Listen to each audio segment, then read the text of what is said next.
માવસરી પોલીસે સણવાલ પાનેસરા રોડ પરથી એક સ્વિફ્ટ ડિઝાયર કારમાંથી ભારતીય બનાવટનો વિદેશી દારૂ અને બિયરનો જથ્થો ઝડપી પાડ્યો છે. આ કાર્યવાહીમાં કુલ 5,64,238 નો મુદ્દામાલ જપ્ત કરવામાં આવ્યો હતો.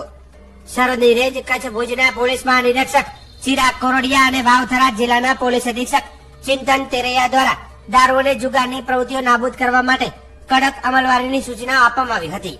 આ સૂચનાઓના અનુસંધાનમાં થરાદ વિભાગના નાયબ પોલીસ અધિક્ષક એસએમ વાળુતરેના માર્ગદર્શન હેઠળ માવસરી પોલીસ સ્ટેશનના પોલીસ ઇન્સ્પેક્ટર AK દેસાઈ અને તેમના સ્ટાફના માણસો 28 નવેમ્બર 2025 ના રોજ પેટ્રોલિંગમાં હતા. તે દરમિયાન બાતમીના આધારે RJ 39 CA0908 નંબરની સ્વિફ્ટ ડિઝાયર કારને સણવાલ પાડેસરા રોડ પર રોકવામાં આવી હતી.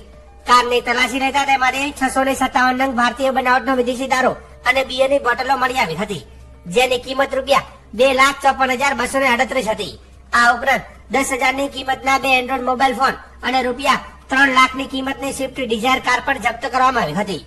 પોલીસે કાર ચાલક મહેશ સંતોષકુમાર કુડી, તાલુકો પંચપદરા, જિલ્લો બાડમેર, રાજસ્થાનને ઝડપી પાડ્યો હતો અને તેના વિરુદ્ધમાં ગુજરાત પ્રોહિબિશન એક્ટની કલમ 65A 116(2), 98(2) અને ભારતીય ન્યાય સંહિતાની કલમ 281 હેઠળ કાયદેસરની કાર્યવાહી કરવામાં આવી હતી.